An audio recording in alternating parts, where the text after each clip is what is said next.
can try fighting the law all you want, but the law is always going to win. From politicians and celebrities to sports figures and business leaders, they're fighting the law.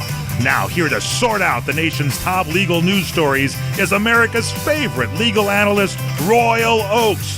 This is the Royal Oakes Show. Robbing people with a 6-gun. I fought the law and the law won. I fought the law and the law won. Thank you, Mike Horn, and welcome to the Royal Oakes Show. I don't know, Jose, could we play that part again, or maybe a second time, about me being his favorite legal analyst? No, never. In the entire United States. That would be egotistical.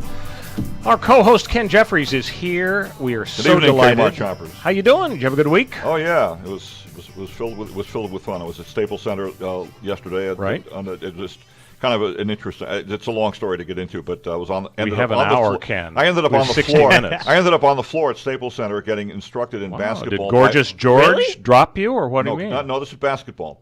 Well, I know, but you were on the floor. Oh, you mean just standing on the basketball? Gorgeous George. How far do you want to go back? So did you shoot a 3? I shot a hoop at Staples Center. Nice Wow. job. Cool. That's a life goal. That's kind of neat. That was my son was there. It's a long. It's through Smart. It was actually through the Train Smart and Final. One of our family friends is disabled, and and they're a specialty. His mother's a specialty at winning contests, apparently. Nice. And so she won this contest for Smart and Final, 20 free tickets to the Clippers. And also, you get to go to the locker room and all that other kind of stuff. Very and cool. Wow. Must be a dream come true if you're and so a basketball fan. so we did one-on-one drills with some former NBA players. One of them was Lamont Murray, who used to play for the Clippers. The other one was Olden Polynice. Yeah. If you remember Olden Polynice, who I remember because he was a big college star, and he had a 15-year. I remember George Mikan. He was the George Mikan from the Stone Age was Minneapolis. So it was fun being on the floor. That's cool. Anyway, so our millennial correspondent Connor Oakes is here. How are you? You're surviving the rain. I'm doing very, very Stormwatch well. 2018. Yeah, Los Angeles is not well equipped for it, doesn't understand it. I'm surprised every time I survive a freeway trip in the rain. So we have an amazing show, guys. We have a dramatic change to our formatics that I'm going to shock you with shortly. But just to give you a little overview, Shock. The big story continues to be guns, and I'm just going to toss the question out. Damn it, are we just going to ban them? Are we just going to ban guns? Is there an argument for that? You know, Trump himself, in a 1999 interview with Larry King on Larry King Live, said, you know what I'd like more than anything is if nobody had guns. Wow. But that's not going to happen, he says. Of course, Okay. at that time, he had a concealed carry permit in New York because he was, afraid of getting mugged or something. Bill Maher says he has a gun. These guys can't be too careful. So the thing with the NRA this week, though, is as you mentioned, Connor, a few weeks ago, Trump will listen to the last thing someone says to him about a subject. That's what he believes. A lot of executives are like that. You want to get the last word in. Yeah. So we're going to talk about that. We're going to talk about the fact that we are sending sex offenders home early from our California prisons because, doggone it, we're a little short of cash. So why not release the sex offenders? That's what Jerry Brown's doing. In our legal lightning round, we're going to talk about the ice warnings by that nice Oakland mayor where she rang everybody up and said, jiggers, the cops are coming. We're going to debate that, and we're going to talk about the case of the transgender wrestler, the high school wrestler. The formatics change I wanted to let you guys know about. You're going to love this. We've been talking moron of the month, right? And we never get around to voting on which moron of the week should be the moron of the month. We're now going to pick a moron of the week. Nice. And we're going to have two choices, one at the top of the show and one at the bottom. So I want to tell you the moron of the week candidate. This is like the Jeopardy tiebreaker they had this week on TV. Yeah. Did you see that? No, I didn't. All of a sudden, I'm looking at, and it was tied at the end of the game, and I figured, how are they going to resolve this? Wait a minute. I know there are sudden death playoffs in golf, but this is Jeopardy? the first time ever Jeopardy has had an absolute dollar-to-dollar tie at the end of the show. I love it. Because they both lost, and they both bid the right amount such that they were both at like $6,799 or something. And 38 cents. Exactly. Tie. Alex Trebek must have been flummoxed. Yeah. So they had what they call a buzz-in? Is that what it was? They had one last question to decide the whole game. Yeah. I wondered where you were going with that buzz-in business. All right, so here's our first candidate for moron of the week, and it's Attorney General Jeff Sessions. We know he doesn't like marijuana. He says good people don't smoke marijuana. Don't smoke Maybe marijuana. that was more of a George Bush. Not gonna do it. Thousand points of light. But the thing is, it's Sessions. It's not George Bush. So I'm not a very good impressionist. But what he says is that a lot of heroin addiction starts with prescription drugs, and a lot of prescription drug stuff starts with marijuana. And what he says is that if you've got some pain going on, you should take some aspirin and tough it out. Oh, yeah. That's literally what our Attorney General what he said? Grit Yeah. your teeth. Tough it out. He didn't say call him in the morning? No. And so I think that gets him a candidacy for moron of the week. Maybe a new nickname. For him to tell Trump, people can we with get a new nickname for intractable, him? terrible pain from Incredible. disease. Our soon-to-be former Attorney General. Could Jeff, be. that's another Maybe. story. Could be. Another story. And of course, he's Unbelievable. ignoring the tsunami of evidence that medical marijuana is a thing. It really works. So, Yeah, and then it's more effective than opioids at treating long-term pain, and that people choose it over opioids. It leads to better quality of But life. what if you have Rye syndrome? Isn't that a thing with some of the kids for that can't kids, take yeah. aspirin? And all that yeah, stuff? I mean, of course. That's a special exception. Just- I'll give Okay. Jeff Sessions a pass on that one. So at the mulligan, end of the yeah. show, we're going to give the other candidate for moron of the week, and you guys It'd will be vote. hard to beat And if I Jeff. have to break the tie, I will break the tie. We'll call up Alex Trebek. Yeah. Before we get to the top story about, should we just ban the damn guns? I wanted to get your thoughts on the Oscars because, last year was just so ridiculous where poor Warren Beatty and Faye Dunaway, mixed up the winner. God. It wasn't really their fault, but they didn't help too much. Well, it wasn't Warren's fault. I blame Faye completely. People were going over the famous moments in Oscar history. By the way, they're back to do the final. I know. They're going to do the big award again. Fantastic. So David Niven was up there years ago, and a streaker runs by in the mid-'70s. Really? You don't remember this, Connor, because you weren't born. I saw it live. When I was at UCLA in the I remember 70s, streaking was a thing. There were guys running around nude all the time. Very few ladies. Just like on this show. A lot of guys. Exactly. No.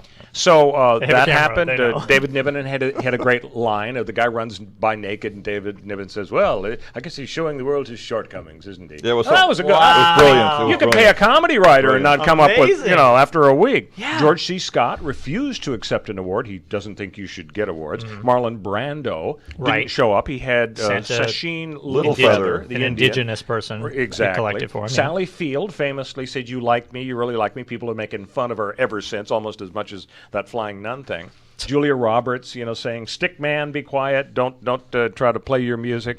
The Italian guy jumping up on the chairs. Roberto Bernini. Exactly right. Jack Palance, or Palance, as you prefer, one-handed push-ups at age 73. But the fun fact I found just on the internet, Greer Garson, Mrs. Miniver, wins an Oscar in 1943.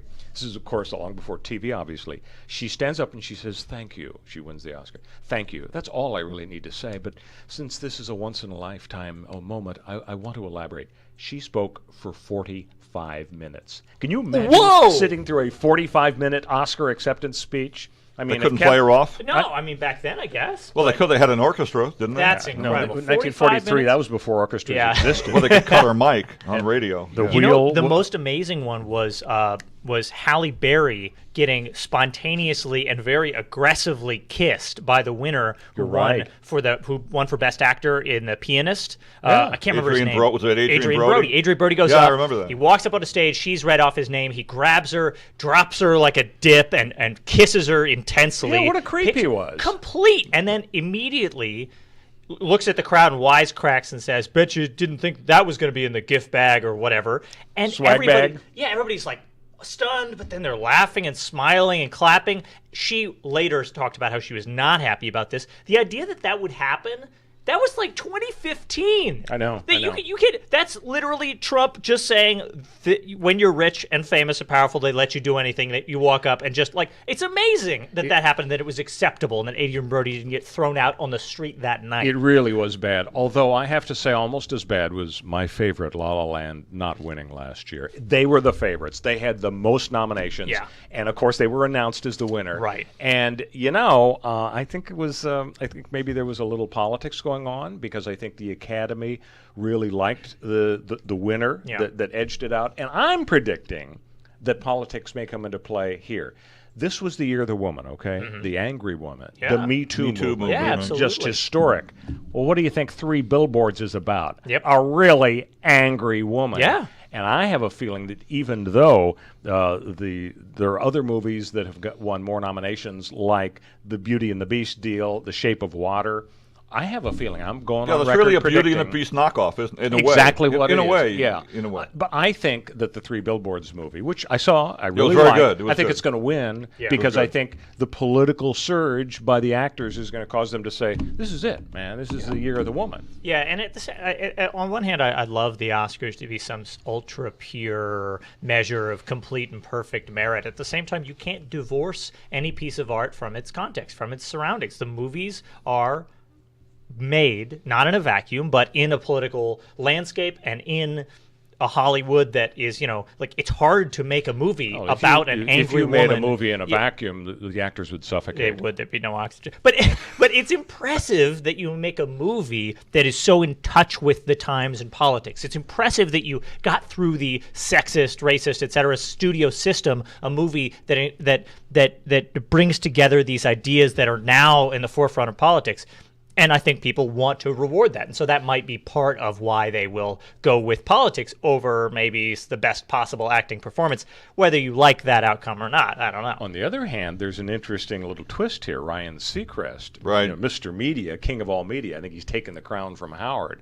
He is going to do his usual red carpet thing for E! Entertainment and the other 18 outlets that he works for, even though serious allegations of sexual harassment have been advanced against him by his stylist. And it just broke. I was filling in for Peter Tilden on KBC on Tuesday and talked to Jim Murray about this, by the way, on the same show. It was such a treat. I don't know if you were a Dr. Demento fan, Ken Yes, I was. Jeffries, but Dr. Demento, we listened to Sunday nights for decades with his wild and wacky music. So he was in plugging his new album. Oh, he was there. Oh, he was there. Okay, Dr. cool. Demento, Covered in Punk, is the name of his new album, and he does it with a guy named John Califera, who is a punk rocker. So anyway, he was in studio, but the other guest I had on was Jim Murray, who had just been down to the Dolby Theater covering this whole Ryan Seacrest kerfuffle, and he was talking about how, everybody's going to be saying the Me Too movement, year of the woman, and yet the guy's smiling and, interviewing people on the red carpet. How is he any different from the other women, from the other guys who've had these allegations? I read a story advanced? this morning, I think it was in the New York Post, where the PR people have called their clients and told them what to say and what not to say, and to also say, do you want to speak to Ryan Seacrest at all on the red carpet? Right. And so we'll see. This might work to the advantage of other people on the red carpet, like Sam Rubin here in Los Angeles, and who do these local shows, these local on the red carpet shows. Maybe George Pinocchio at Channel 7 here in L.A. could help them get the interviews that Seacrest may not be able to get because people don't want to talk to Seacrest. Supposedly, who knows? Yeah, So- it is hypocritical. May not absolutely. matter. Speaking of the year of the woman, I'm going to go out on another limb. I've predicted the winner for the Oscars. I'm going to now predict year of the woman in 2020 for a woman by the name of Condoleezza Rice. For years, Republicans have been praying, when is Condoleezza Rice going to pull the trigger Yeah. and run for president? She would be perfect. She is moderate. She is African American. She is smart. She has the credibility, Secretary of State under Bush. And every year, Then how come she- then how come- how no, Hillary Clinton, when you know she what was she's Secretary doing of now? State, wasn't She's qualified. Is she building a base? Is she She's building? going on The View. She's going on MSNBC. She's going on a bunch of shows. She debated against Adam Schiff, the congressman, the anti-Trump congressman, and she's saying, "Look, I like the fact that you're investigating thoroughly, but let's get past it, okay? And then she was saying the similar things on MSNBC, and I'm saying to myself, finally, at last, I Looks like predict, she's making a move. I Maybe. predict Maybe. a mud wrestling match between Elizabeth Warren and Condoleezza Rice in 2020. It's going to get dirty. And It's gonna be bad. I got my money on Condoleezza. What about Rice. Kirsten Gillibrand? She's I good, should say. yeah. Gillibrand. New York senator, Well, and Condi's got the she's combat turned on the experience, Clintons. that's for sure. Yeah. Oh, Condoleezza Rice. I mean, how are you going to vote against her? I mean, she's not. Well, a lot of people think that George Bush Jr. was like a, air quotes, war criminal, and that his Secretary of State was, whatever air you quotes, think of all George, in on I it. think she actually got really good reviews. Yeah. she did. When we come back, as promised, we are going to talk about whether to ban all guns here on the Royal Oak Show. We'll be back on CRN with the Royal Oak Show. Hi, friends. This is Larry Minetti.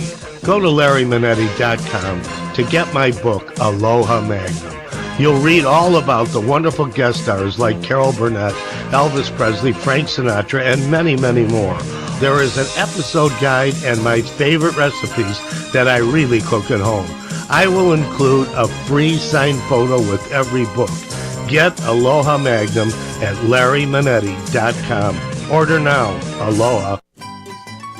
When you really want Italian food, you have got to get to Columbo's. Columbo's Italian Steakhouse and Jazz Club. Colorado Boulevard, Eagle Rock. It's that little neighborhood place you wish was down the street from you. It's word of the green time. Now we might not know how many quarts make a gallon, but that's not the case when it comes to pints. Here's to you, and here's to me. May we never disagree, and if we do, the heck with you, and here's to me. There's no better place to celebrate St. Patty's than at Columbo's. After all, it was Aldo Colombo who discovered Ireland years ago on his way to Eagle Rock. Jazz every night, great Italian specialties, the world's greatest meatballs that'll have you singing Tura, Nura, Nura, the freshest fish and yummy steaks, great service and also affordable. Happy St. Patty's at Good Times Central, Columbo's, because it really is that little neighborhood place you wish was down the street from you. Columbo's, Faith and Bigora. Do you want to fly somewhere, anywhere in the world? Smart travelers call myflightsearch.com for the best deals on flight tickets. Going to Manila, Bangkok, London, how about Singapore? Call myflightsearch.com for the lowest flight tickets available. What about a local vacation? Let's say you want to fly to Vegas, Orlando, Miami, Los Angeles, or Denver. Pick up the phone and call myflightsearch.com right now. We have exclusive deals that you can't find anywhere else. The only way you can get these low airline prices is by calling us. We have so many low prices available, we can't possibly tell them to you right here and now. If you're flying somewhere anytime in the next 6 months and you want the lowest airline ticket prices anywhere, you owe it to yourself to save a ton of money. So pick up your cell phone and call myflightsearch.com right now. Call 800-445-3166. 800-445-3166. That's 800-445-3166. Call now. 800-445-3166. Destination South Point. 11 great restaurants, bingo, bowling, movies, race books, sports books, spa, live entertainment, oversized rooms, and the rates unbeatable. The South Point Las Vegas. Book now. Online at southpointcasino.com or call 866-791-7626. southpointcasino.com or call 866-791-7626. At the South Point Las Vegas, you're always a winner. Welcome back to the Royal Oak Show with our co-host Ken Jeffries and our millennial correspondent Connor Oakes. So, guys, guns. Here's the deal. Trump's coming out and he sounded like some sort of liberal. He wants this executive order against bump stock devices. He wants to up the minimum purchase age for assault weapons to 21. He wants to tougher background checks applicable to online sales and gun show sales. So, people are going to be flirting with the idea of getting rid of guns completely. And here's what I want to talk about. I did a little checking on the interweb, and guns injure 74,000 people a year, and they kill 34,000 people a year. So it's a lot of people dying and being injured. Yeah. But I looked it up, and do you happen to know what alcohol does every year? 88,000 deaths. And as for disease, illness, pain, suffering, it's kind of hard to categorize for alcohol. But what it boils down to, according to the interweb again, 2.5 million years of life are lost every year as a result of alcohol. Yeah. So that's 88,000 deaths. Now, for people who look at the gun situation and say, well, let's just ban guns, in spite of the fact we have a Second Amendment, and in spite of the fact that tens of millions of Americans really feel they have a legitimate need, and they probably do, for self-protection, they live in high crime areas, not just, killing Bambi or knocking tin cans off of a fence. If we're going to go Ayatollah on ourselves and, do what's right for people, stopping guns, there's no excuse to me for not banning alcohol, because it costs a lot more in suffering and death. And while we're at it, let's talk about smoking as well. And this isn't something that you have a constitutional right to do, like you do with the Second Amendment. True. And you don't need it for self-defense. Yep. But smokers, 480,000 deaths a year just from smoking. And each smoker, on average, loses 10 years of their life because they are a smoker. And that's 4.8 million years of life lost, literally up in smoke. So I'm just wondering, how can we justify even thinking about banning guns when so much more devastation results from things like smoking and drinking, which, I mean, I don't want to go libertarian on everybody, but we have a right to smoke and drink let's and let's use ban guns. alcohol. That worked so well the first time. Yeah. I mean, right. and the same Exactly. argument, the same argument might be made for banning guns. It won't work. Prohibition doesn't work. Complete prohibitions like that don't work. If we ban guns, does the mafia get involved in gun running? I'm serious. I mean, No, absolutely, organized crime. Same kind of deal. I'm- We I'm- ban alcohol, and that created price of guns go up. Yeah, for I am illegal pro guns. legalization of a wide variety of illegal drugs, in part because of the effect that will have on organized crime and crime generally. They will greatly suffer. They will lose a massive amount of revenue.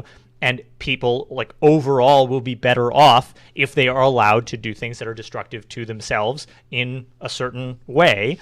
And we as a society can try to compensate for that and avoid those harms and those deaths in other ways that aren't a blanket prohibition, which is generally pretty stupid.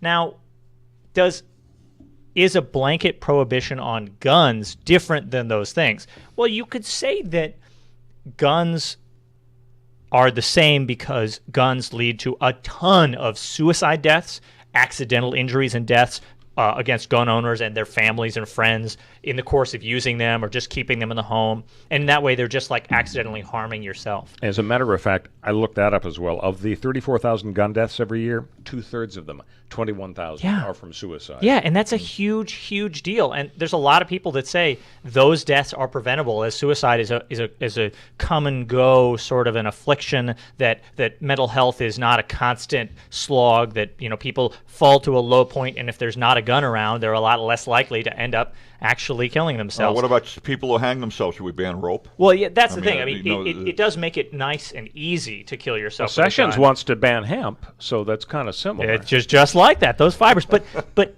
guns are a bit different than alcohol in that it is hard to kill someone else with alcohol unless you're drunk driving. And we have all these separate laws about drunk driving. And alcohol, it's devastating for family members. It's That's devastating true. for the victims of drunk driving. It is. It's tough. The fact is, of course, we're not going to ban guns. What we are going to do is a bunch of stuff the president is talking about. For example, let's raise the sale age to 21. What about people who are saying we're going to sue for age discrimination? Because California, New York, and other states have a law saying you may not discriminate against people. Now, if you can fight for your country, and if you can drive and drink and do all this stuff at age 18, 19, 20, what's the justification under the law for not letting those people buy a gun?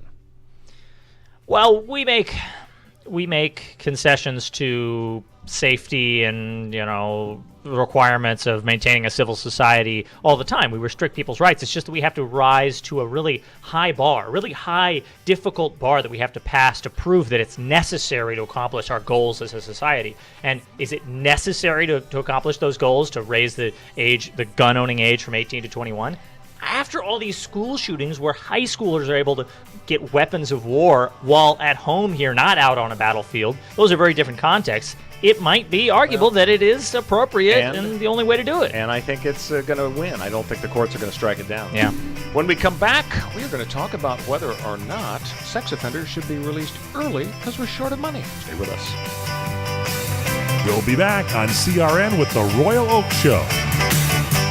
Hey, Lorraine, do you realize that your mother, my mother-in-law, Chef Maria, has been serving Las Vegas since 1949? Yes, I do, Dennis. That's when she first met Howard Hughes, who fell in love with her cooking. And in 1955, she opened her first restaurant on Fremont Street. Yes, dear. And another great customer was Liberace. Wow. Then in 1962, while Frank Sinatra and the Rat Pack were causing global excitement on the Las Vegas Strip, your family opened their second restaurant. And in 1972, Elvis Presley began electrifying Las Vegas audiences and eating in our restaurant. You know, Lorraine, this is quite a town. There's only one Las Vegas. And there's only one Bootlegger Italian Bistro. Folks, when you're in Las Vegas, come visit us. We'll make you feel like you're part of our family. The Bootlegger Italian Bistro, conveniently located at 7700 Las Vegas Boulevard, South Strip.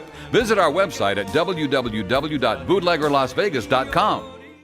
The smartest way for you to get the lowest prices on your plane tickets, domestic or international, is to call SmartFares first or last, but you've got to call us before you book your plane tickets. Fly anywhere in the world, fly anywhere in the U.S., and SmartFares can save you up to 75% on your plane tickets. We have the lowest airline ticket prices on over 500 airlines, and you've got a great 12-hour free cancellation window. Plus, with our live agent help, you can always get fast help and fast answers. So on your next trip, maybe today, maybe tomorrow, how about right now? Pick up your phone and call SmartFares, plus save up to 75% on your plane reservation. So call right now. 800-915-2644, 800-915-2644, 800-915-2644, 800-915-2644.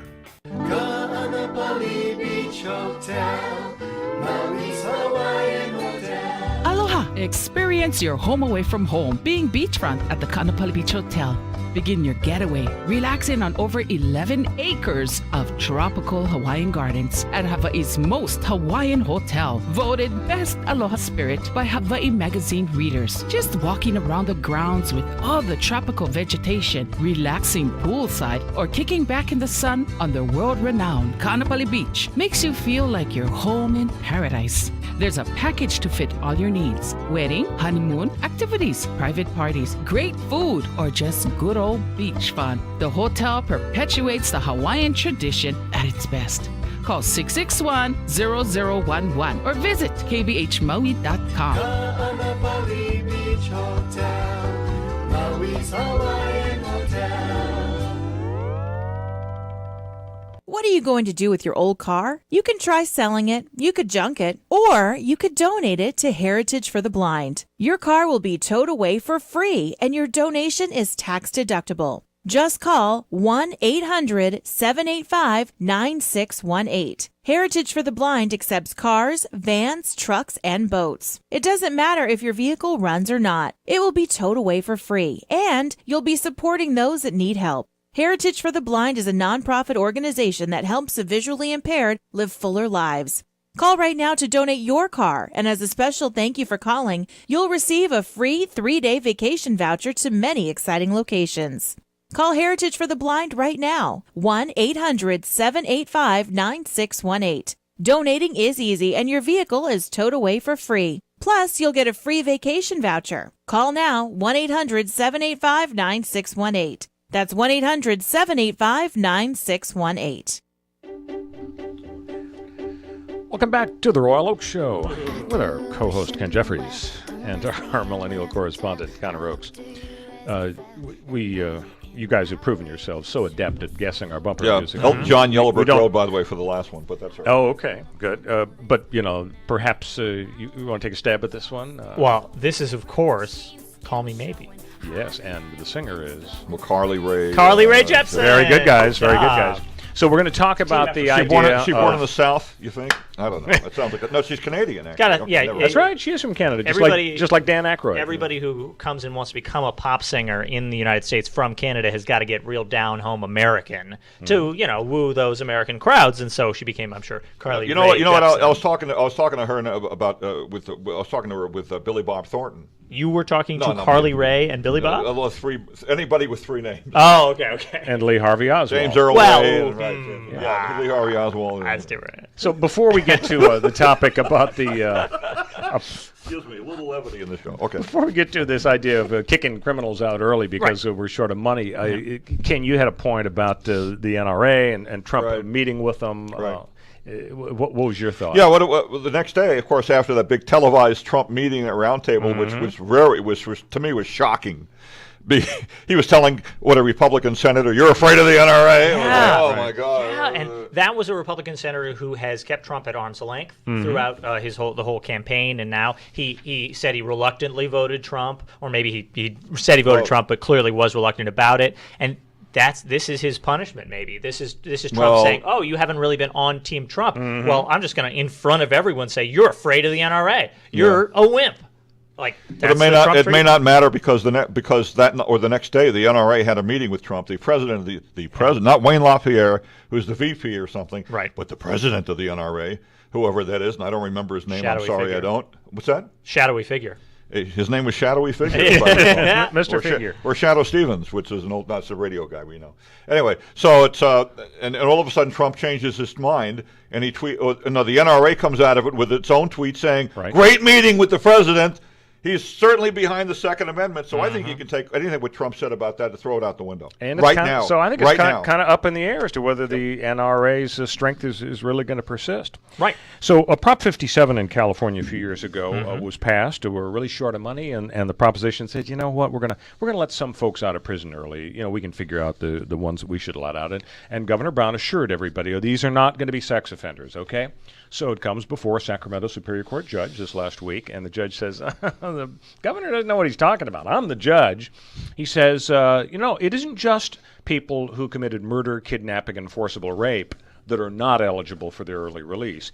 He says, if you read the statute carefully, you can get earlier parole for raping a drugged or unconscious victim, for intimately touching somebody who's unlawfully restrained, incest, pimping a minor, indecent exposure, and possessing child pornography. All of these people are eligible for the early release program, according to the judge, contrary to what that doesn't sound like a good Governor law. Brown, Professor Progresso, assured us Professor Progresso. You don't have to worry about, we're not going to be letting out really, really bad people. I think it just goes back to the point that why don't we get our economic house together so we don't have to pass things like Prop 57 that amounts to releasing people early because we're short of cash. I just got to say that may have been your worst impression of all time. I think that was Professor Progresso. That was a very good Reagan impression. Is that a canned soup you buy at the store or something? See, that was exactly a really good Reagan impression. But here's the thing. He's much more like gravelly. I'm the Governor Brown, right? I can't do Governor Brown, but here's what the Professor Progresso approach to this is. I think it's a secret agenda. Well, we incarcerate more people than anybody else in the world. Yeah. Too many people. We do. And our judicial system is racist, so the people we do incarcerate, a lot of racism. And it is. And crime, it often results from income inequality. It's not that they're really bad people. And so if we're talking about letting folks out early, a little bit early, I don't know why we shouldn't be pursuing that for all those good reasons. Yeah. That's the Professor Progresso approach, as I understand it. Now, maybe I got it all wrong. No, that's about right. right. But I think if a judge or a jury says, guy, you burned down the school, that's 20 years, I think you should do the 20 years. Okay, if he, good behavior and all that, usual techniques for letting him out early. But Prop 57, oh my gosh, my hair's on fire, we don't have any money, so let's let criminals out because we don't have enough prisons. That's not a way to run a railroad, right? It is a bass-ackwards sort of way to do it. And it is... sort of, in a way, dishonest to put the monetary pressure on the voters and say, we're out of money, so you've got to do our blank. But, that is the pressure that conservatives generally put on voters. They say, we're out of money as a country, as a society, as a government, whatever, therefore we've got to make some change, we've got to, lower taxes or whatever, in order to spur the economy. So the we're out of money pressure is something I think both sides are guilty of. I would say conservatives are more guilty of that. But you're right, it is undue pressure to put on the voters here. That said, the voters did pass Prop 57 2-1. It's like 66%. It was extremely popular. And the question really is the proposition system the right way to go about this, or does it produce these bad outcomes we don't like? Or, which I disagree with generally, though it's certainly a dangerous system, or was the wording of this specific proposition problematic? Was it deceptive? Did it sort of sway voters and tell them one story when the truth is we're actually going to be releasing a whole different class of people, and that is a real problem. Here's what happened. I understand that most people were high on marijuana when they voted for the true. proposition. That's accurate. So most people are high on marijuana everywhere, all the time now. Next legal lightning round topic. Our mayor of Oakland, she does not like ICE poking around in her community. Well, it's a warm weather state. Yeah. And so she gets word through sources, secret sources, doggone it, ICE is going to have a raid. Oh, you meant Immigration and Customs customs enforcement. Yes, that's what I meant. Okay. And so she gets word, and so she tweets out the warning to the community, hey, folks, they're going to be here. Right. And according to those people who were analyzing it, although the ICE folks were able to round up a couple of hundred folks, about 800 people skedaddled. And Right. So I understand the idea. Why did they tell the Oakland? How did she find out? I don't know. She says credible sources tell me, and by some means she knows. She's the mayor of Oakland, so that's about as big and important as it gets. Federal. I mean, that's a real leak. You know, she Yeah, really should it was not. a leak. It's not like she should have been in loop already. I get the idea that there's an argument for a sanctuary city or state in the sense that the 10th Amendment to the Constitution says the feds can't boss around the states and make them do their bidding and their job.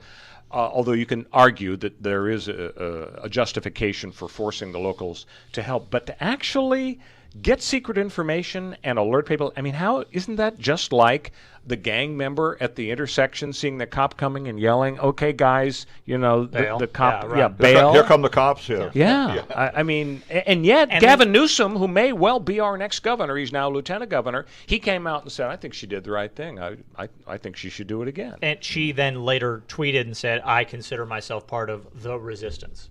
What does the resistance mean? I mean, that's anti-Trump. Right, exactly. I am fully in favor of restricting ICE's role. I think that they deport too many people. I think that they are going about it the wrong way, and I think it's motivated by the wrong things. For example, racism is a serious problem. I think that our immigration system is fundamentally broken and unjust. At the same time, this really makes me uncomfortable, the idea that she would be tweeting out, you know, the cops are coming, run. That is it's problematic. So let's go to Cypress, Texas, shall we? All right. That's where Mac Beggs lives. Mac Beggs is a high school wrestler. He is controversial, though, because Beggs was born a girl. Mm-hmm. Beggs at some point decided he wanted to become a boy, and he's taking testosterone, and he is transgender, and everybody refers to him as a boy because that's what he wants. Okay. He is a high school wrestler, and he wanted to wrestle boys.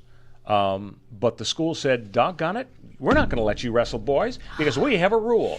Look at your birth certificate, Beggs. It says girl, so you have to wrestle against girls. And he says, I don't want to wrestle against girls. I was born a girl, but I'm a guy now, and I'm taking the test. Let me wrestle against guys. And the high school said no. And so for 2 years now, he's won the championship in the CIF type area. For what? For boys or girls? Right? Against women. Against women. Because the school's forcing him to. So what do you think? Do you think the school is, ridiculous and crazy for not letting him wrestle against boys as he wants to? I think it is ridiculous and crazy because I think that identity is important, and I think that they should accommodate somebody's change in identity and not stick to some silly rule like, what does your birth certificate say? The real problem, of course, I mean, there wouldn't be a competitive integrity problem with putting the person who's taking testosterone among male wrestlers. That would make it more fair. If a woman was taking testosterone and was not transgender and was competing as women, it would probably be considered a performance-enhancing drug and be a real competitive issue. Right. So that's probably what's happening here. And so the real issue is the flip side. What happens when a male to female wants to compete against female wrestlers? And then it is unfair. And it really highlights the problem, which is we shouldn't be basing it on gender. It should be weight classes or, age and weight classes, or can we ever get away from that, though? I mean, I don't know. I'm a little uncomfortable with this in a way. Mm-hmm. What about the wrestlers that he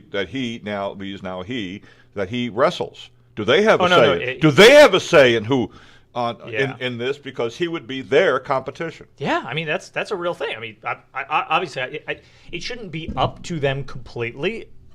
And on the flip side, it goes the other way. If you switch back from one gender to the other, if you think that taking testosterone is an advantage, which most people would probably agree with in a sport like wrestling, but the controversy started, you remember, in terms of the big news stories with Renee Richards a few decades ago. Mm-hmm. He's a guy. He becomes a woman. Mm-hmm. He's a really good tennis player.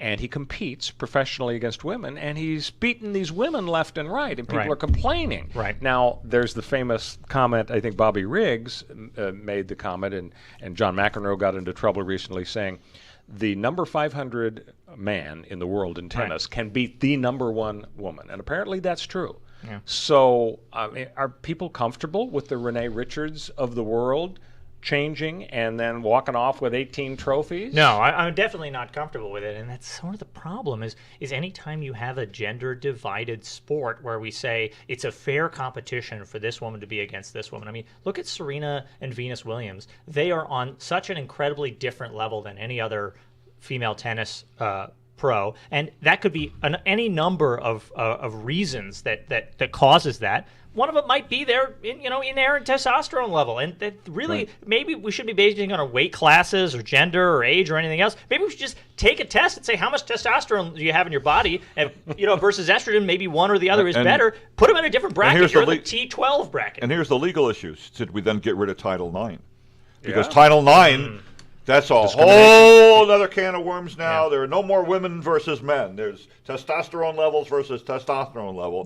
And that might be the difference. You may have an uphill battle in Congress. Is that a legal solution? I don't know. And testosterone's not even the be-all, end-all. A lot of people would say it's going through your teenage years, your puberty years, while taking or having a very high testosterone level. If you were a man at that point and then you transition to be a woman, you're maybe still going to always have the muscle mass and development that you got from your teenage years. And if vice versa you started taking afterwards, now you might have a really high testosterone level and have to play up against people who have had that testosterone level their whole life, but you don't have the muscle development or bone structure that you would have had if you'd been a man in puberty.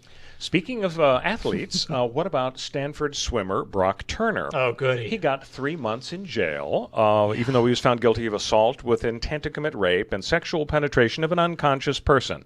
So 3 some months. folks want to recall the judge who gave this light sentence, and it's triggered a huge debate over judicial independence, because whatever you think of that particular decision, a lot of folks are saying, now wait a minute, if a judge has to look over his or her shoulder and wonder about the political and the popularity implications of a decision about being recalled, I mean, it's one thing to get rid of somebody if they're incompetent, if they're senile or something, but if you make a decision that others feel is bad, and it's the old saying, hard cases make bad law. I mean, the fact is, when a judge makes a decision, they do it after they, unlike all the rest of us, including legal analysts who bloviate about cases, they actually listened to every nanosecond of the case. They looked into the eyes of every witness, evaluated the credibility, and so on. So a lot of people are very uncomfortable with the idea of recalling this judge because, oh my God, you only gave him 3 months in jail. It may be a horrible decision. Some people say, well, judges have to stand for re-election every 6 or 8 years, whatever the term is, and you can kick him out. But are you really going to recall him for this decision? You hate the decision, you believe sincerely that it was terrible, but should you really recall somebody if the implication of that is that all of a sudden now judges are going to be wondering, I'd like to rule this way, but I know I've got to face a big recall campaign, and there are some really powerful lobbies that are going to taint go against the decision. us. Absolutely. Yeah. So how would you vote on that, Connor? Would you say that this guy should be recalled as punishment for this bad sentence, or would you say no, that's going down a slippery slope? Let's see if we vote him out next time. I'm too uncomfortable with individual decisions of a judge being scrutinized on their merits. I think that puts too much pressure on a judge. Obviously, this decision, in my view, was horrendous. I think that it was beyond the pale of too lenient. I think it was probably motivated by sexism. Good old boy network, Stanford swimmer. He's a good guy. He probably isn't a bad dude. We've all done morally horrific things in our past, and I'll just let him off. It makes no sense to me at all. But I can't say that we should be recalling just judges or justices for individual decisions. I think that's a slippery slope that takes us down the road towards their decisions all being tainted and too political. And I like the idea of trying at least to keep our court system separate from politics if possible. And the fact that these guys aren't just judges for life, it's not like they're a Supreme Court justice that you can never get rid of, even if they just sit there and never talk and vote for the most inane crap ever. I really like the idea that you can just vote this guy out in a couple of years. I agree. And, we've seen a lot of unpopular decisions. I remember years ago on the O.J. front, I think a family law judge down in Orange County said, yeah, O.J. can keep the kids. And everybody was going nuts, and they wanted to recall the judge. Wow. And it's not as extreme as this Stanford swimmer deal. It was just a matter of really being unpopular and non-lawyers second-guessing the judge. So it's really kind of a dangerous precedent. Yeah, it is. Hey, when we come back, this is exciting, guys. We're going to have the second Moron of the Week candidate. June a day. And then you're going to get to vote on whether this moron is worse than our Attorney General or not on the Royal Oak Show. We'll be back on CRN with the Royal Oak Show. CRN listeners, when you come to Southern California, stop by a great restaurant, the Dresden Restaurant at 1760 North Vermont Avenue in Hollywood. Enjoy great entertainment, like the music of the legendary Marty and Elaine at the world-famous Dresden Restaurant. The Dresden was a location for the making of the movie Swingers. Now you can swing with stars Marty and Elaine. Plus, enjoy great food, too, like French onion soup, artichoke hearts, and many other great appetizers. Seafood, there's salmon, shrimp scampi, New Zealand orange roughy, halibut, Lake Superior whitefish, and specialties like veal marsala, piccata, and parmigiana. Plus, we've got a great roast rack of lamb, chicken piccata, and cordon bleu, and pasta dishes, too. Steaks, filet, New York, Chateaubriand for two. Much more, too, including pork chops, prime rib of beef, and an incredibly extra large cut of prime rib. It's the Dresden Restaurant, open for lunch Monday through Saturday and dinner Monday through Sunday. Check us out at 1760 North Vermont Avenue or call 323-665-4294. Trying to sell your old car? Instead, donate your vehicle to Heritage for the Blind. Pickup is free and your donation is tax deductible. Just call 1-800-785-9618. Heritage for the Blind accepts cars, vans, trucks, and boats, whether they run or not. Call right now and receive a free 3-day vacation voucher to over 50 locations. Call 1-800-785-9618. Donate your car today. That's 1-800-785-9618. Do you want to fly somewhere, anywhere in the world? Smart travelers call myflightsearch.com for the best deals on flight tickets. Going to Manila, Bangkok, London, how about Singapore? Call myflightsearch.com for the lowest flight tickets available. What about a local vacation? Let's say you want to fly to Vegas, Orlando, Miami, Los Angeles, or Denver. Pick up the phone and call myflightsearch.com right now. We have exclusive deals that you can't find anywhere else. The only way you can get these low airline prices is by calling us. We have so many low prices available, we can't possibly tell them to you right here and now. If you're flying somewhere anytime in the next 6 months and you want the lowest airline ticket prices anywhere, you owe it to yourself to save a ton of money. So pick up your cell phone and call myflightsearch.com right now. Call 800-445-3166. 800-445-3166. That's 800-445-3166. Call now. 800-445-3166. Enjoy Tiki Live, the best cable alternative choice today, with hundreds of premium live TV programming, including ESPN, CNN, Fox News, Disney, AMC, Bravo, XF, OWN, and CRN Talk. Plus no contracts and low month-to-month service. Tiki Live, servicing North America, including the Caribbean. To get started, visit TikiLive.com to order hundreds of channels, including CRN Talk, at a fraction of what you're paying today.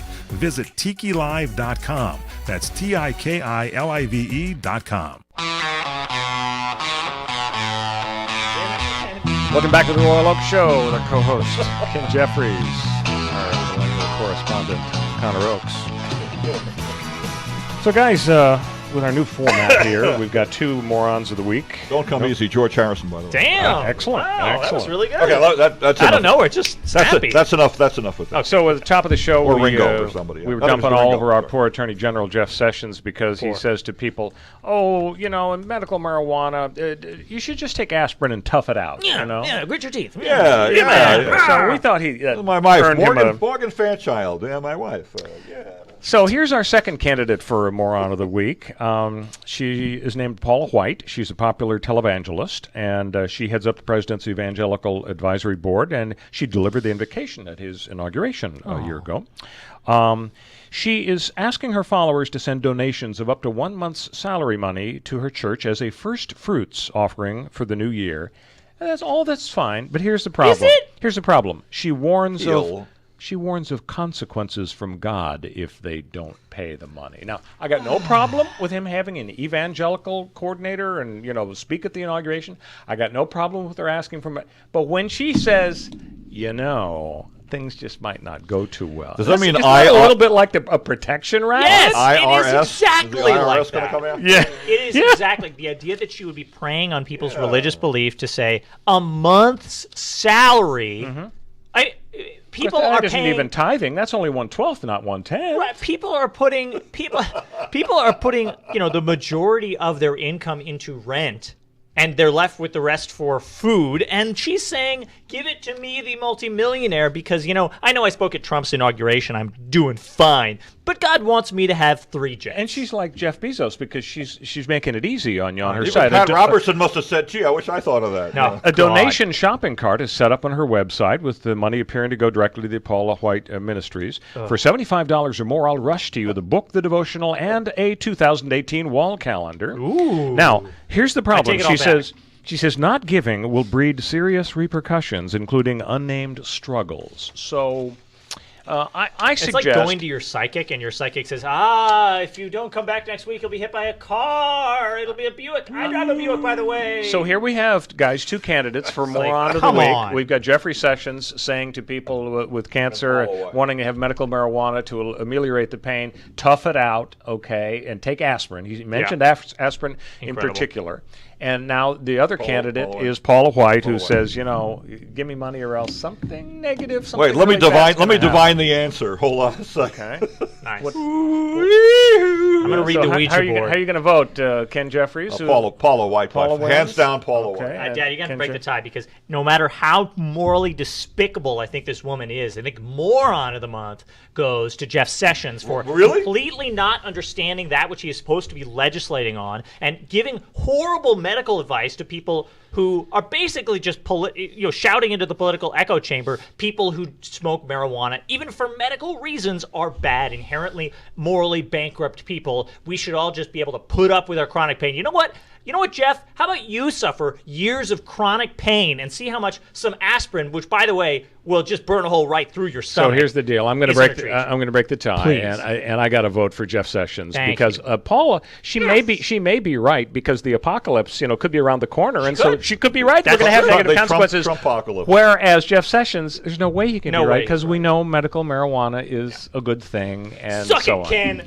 Guys, we just have a minute. By the way, Paula White's on line 3 right now. The IRS is outside. We got Hot Tub Time Machine. Let's go into the past. Jose, please. What's the soundbite?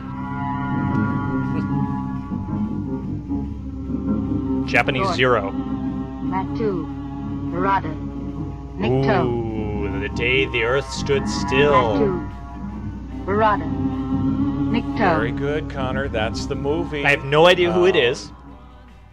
I got no clue. But it's the magic words she says to the alien robot to make him stop.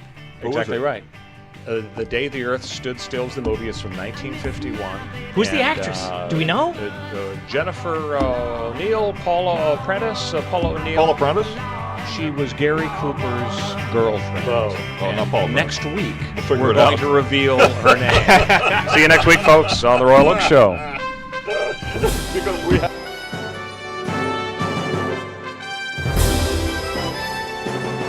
CRN Digital Talk Radio prides itself on being the station of every situation. Of course, you can always listen live through your local cable TV provider, as well as on our website at crntalk.com. But if cutting-edge technology is more your style, you'll be happy to know that CRN is now available on Wi-Fi radio. Simply log on to Reciva.com, that's RECIVA.com, and look for CRN. You can access all of our great shows and listen live anywhere in the world. Be part of your favorite shows and get the full CRN listening experience you would have with any traditional radio, podcast, or a live stream from our website. For more information on where or how to listen, and for a full list of our programming, log on to crntalk.com and create your own listening experience today.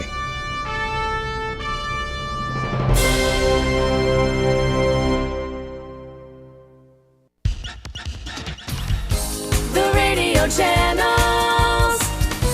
The radio channels. It's time now.